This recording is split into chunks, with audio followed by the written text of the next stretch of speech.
오늘 문체위에서 이런저런 얘기가 좀 나왔는데 홍명보 이제 대표팀 감독 왜 이렇게 욕을 먹고 있는 건지 한번 여쭤보고 싶었어요. 우리 네. 홍 원내대표님한테 왜 이렇게 홍명보 대표팀 감독이 욕을 먹고 있는 같은 겁니까? 홍씨니까. 같은 홍 같은 홍씨는 아니죠? 같은 집안이긴 하죠. 같은 집안이에요. 그 국가대표 감독이란 자리는 예. 우선 독이 든 성배예요.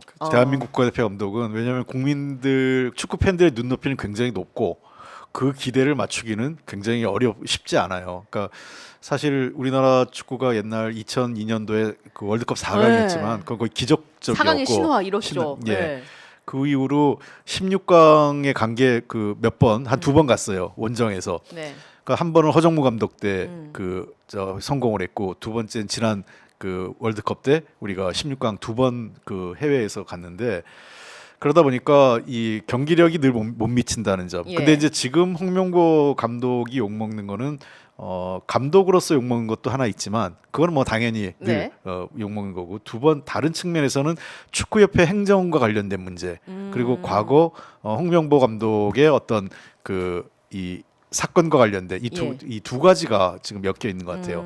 하나는 사실은 이 홍명보 감독이 좀 억울한 측면이 있는데 축구협회 행정 관련돼서는 이건 정몽규 회장과 지금 현재 축구협회 임원진의 책임이 더 큰데 감독이 그 선임 과정에서 불투명성 그리고 지난 클린스만 감독의 예.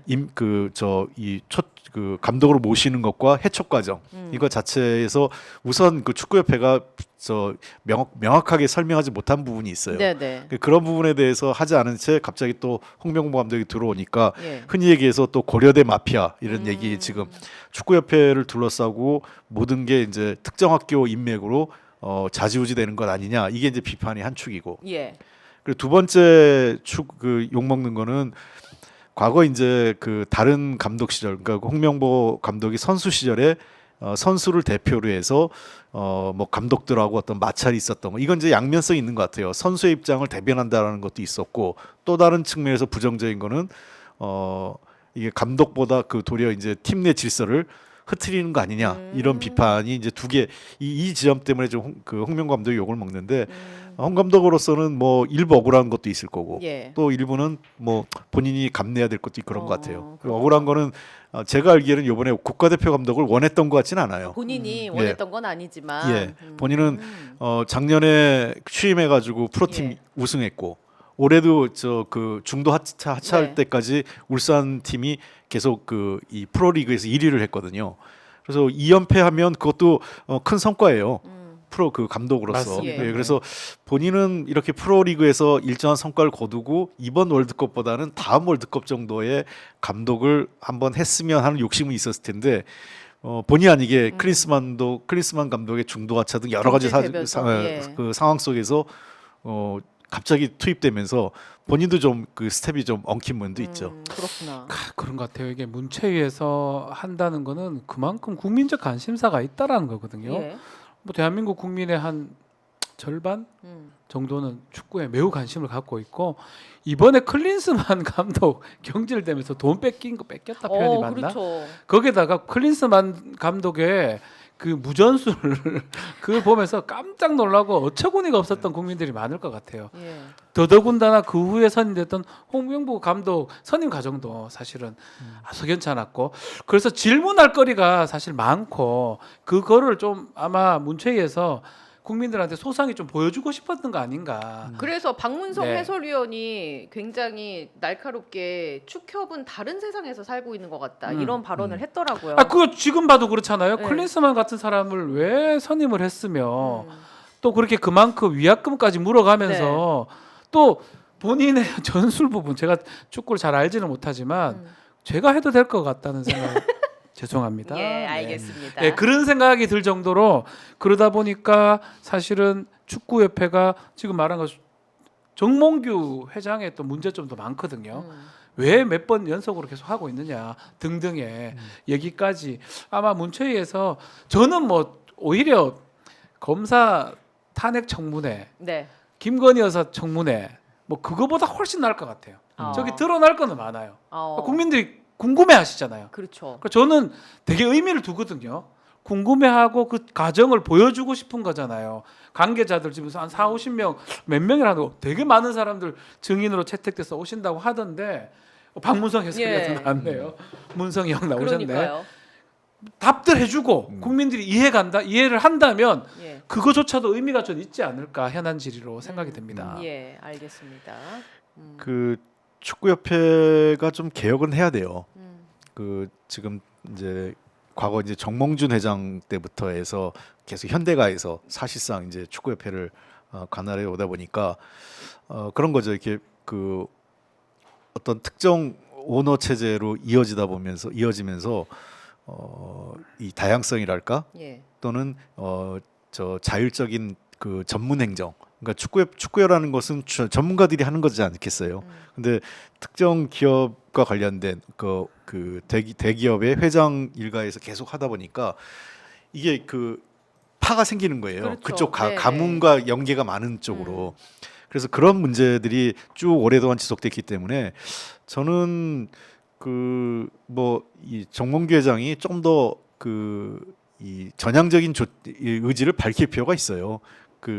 어차피 홍명보 감독은 이미 임명됐기 때문에 이제 또 바꿀 수도 없는 상황이고 예, 지금 경기하고 있어요. 하고 있으니까 절대 안 예, 돼요. 그 홍명보 감독은 국가대표 감독으로서 숙명처럼 뭐 다른 거 없어요. 좋은 성적을 내면 이런 잡음들은 사라지게 돼 있어요. 그래서 성적으로 그러니까 결과가 과정을 대신해 줘야 되죠. 입증을 하면 된다. 예, 그렇습니다. 예. 예, 그래서 홍 감독은 좋은 성적을 내는데 최선을 다해야 되는 거고 다만 그 지금과 같이 이 행정이 저런 방향으로 가면은 또 다른 제2의 클린스만 또 제2의 홍명보 사태가 계속 발생됩니다. 그러니까 사실은 클린스만 감독과 홍명보 감독이 그건 바뀐 과정은 성적이 부진했기 때문에 바뀐 거예요. 그것 예. 자체가 바뀌고 또 그 프로리그에서 성적이 좋은 감독을 또 국내 어떤 레전드급 선수를 감독으로 데려온 거니까 그 자체를 뭐라 할 수는 없지만은 일단 축구협회 행정이 투명하지 않다 보니까 모든 게 다 욕먹게 되는 거죠.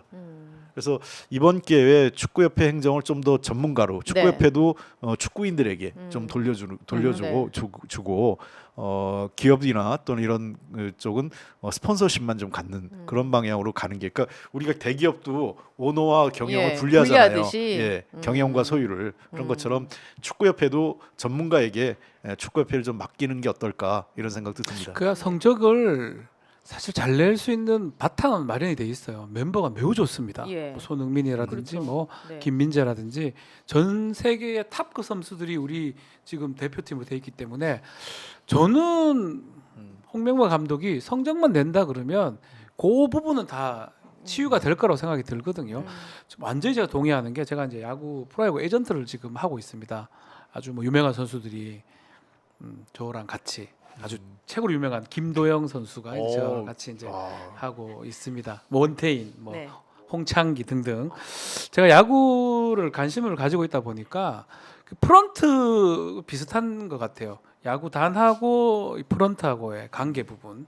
그러니까 프런트는 프런트다워야 되지. 프런트가 야구에 끼어들어 가지고 경기에 침투하고 그게 보였을 때는 그 구단은 망합니다. 그러니까 그게 분리가 돼야 특별히 된다. 분리가 돼 있어. LG 트윈스가 작년에 우승을 했는데 LG 트윈스가 정말 오랜만에 우승을 했는데 저는 뭐 단언컨대 프런트 역할 매우 크다고 보고 구단의 경기하고 프런트 역할하고 구별할 수 있는 거 네. 그런 거에 아마 시작점이 아닐까 생각이 들고 축구도 행정 부분하고 예. 축구 경기력하고 지금 의원님 말씀하신 것 중에 가장 그게 저는 와닿거든요. 그것부터 시작이라고 생각이 듭니다. 예. 재밌는 거 야구 얘기하니까 연관돼 있는데 네. 그 스몰볼 머니 게임이라는 게 네. 있어요. 이 유명한 게 뭐냐면 영화로까지 만들어졌는데 그 구단이 어디냐면 오클랜드 어스레틱스라고 미 프로야구인데 이 팀이 오클랜드가 아주 유명해요. 돈을 적게 쓰는 걸로. 근데 성적은 늘 상위권이었어요. 90년대 초반에. 그 아주 그 좋은 투수들과 좋은 선수들을 이 팜 시스템이라고 이제 양성하고 예. 그리고 이 저가로 선수를 데려와서 키워서 선수를 팔아요. 그러니까 오클랜드의 그 당시에 그 특징은 뭐냐면 그러니까 그 메이저리그에서 이제 이 내셔널 리그하고 아메리칸 리그가 있는데 내셔널 리그도 동부, 서부, 중부로 나뉘어요. 그러면 거기서 지구 우승을 하는데 최종적인 우승 못 해요. 그러니까 지구 우승 정도 예. 상위권에는 들어가는데 한 대략 한 우리라면 8강 정도에는 들어가는데 네. 뭐 그 결승전에 올라가거나 또는 우승은 못하는 팀으로. 근데 이 팀이 꾸준히 성적을 내면서 또 중요한 거는 돈을 버는 거예요. 그러니까 미국의 프로야구 시스템은 그 메이저리그는 성적도 중요하지만 돈을 못 벌면 안 되게 돼 있어요. 그래서 돈을 버는 게 최핵심인데 아직 우리나라 조금 바뀌어가죠. 예. 그러니까 과거에 우리는 기업 홍보다 보니까 성적이 더 중요했지 돈 버는 게 중요하지 않았거든요. 그래서 점점 우리나라 프로 구단도 이제 나름 잡혀가고 맞습니다. 있고 네. 제가 축구협회 같은 경우는 좀 그 바꿔야 된다는 얘기는 이런 얘기를 드리고 싶어요. 그러니까 양궁이나 또 배드민턴이라든지 뭐 이렇게 해서 대중적이지 않은 스포츠들 있잖아요. 레슬링 네네. 이런 경우는 조금 기업 오너십 있는 분들이 돈을 좀 투자를 투자할 수 해서, 있는 네. 그런 기업의 회장님들이 하시는 게 좋은 것 같아요. 양궁 같은 경우는 사실 우리나라 국민들이 좋아하지만 이게 무슨 대회를 해서 돈을 벌 수 있는 그렇죠. 거는 아니잖아요. 예. 그러다 보니까 현대자동차의 정 회장이 상당히 많이 투자하고 잘해서 좋은 성적을 내고 있는데 이번에도 그렇고요. 예. 예. 반면에 축구나 야구 뭐 또는 이제 어느 정도 그 규모가 이 있는. 농구 뭐 네. 이런 식으로 된 거는 사실은 이 흥행이 되고 돈이 좀 벌리잖아요. 프로리그도 있고 그런 데는 전문 경영인 즉 전문인들한테 농구 선수인 출신이거나 또는 농구 선수 출신이 아니더라도 미국에서도 이 무슨 메이저리그 그 맡고 있는 사무총장 예. 이런 사람들이 그 야구인들보다는 야구보다 경영을 잘할 수 있는 사람들이 네. 많아요. 야구도 이해하고 그러니까 우리도 두 좀 가지 다 돼야 되죠. 예, 예. 그래서 그렇게 바뀌어가는 것도 필요해요. 그래서 이 뭔가 이 전문 경영인 꼭 그게 뭐 이 축구 선수다, 야구 선수다 이게 아니더라도 물론 그런 선수 중에서 행정을 잘하면 좋겠죠. 대표적으로 미국 그 독일 같은 경우는 돌아가신 그 베켄바우어 같은 분이 국가대표 감독도 하고 독일 축구 연맹 행장도 하고 나중에 그 피파에 가서도 부회장도 하고 그랬잖아요. 예. 그러니까 그런 식으로 우리나라도 좀 그 키워갈 필요가 있다 생각을 합니다.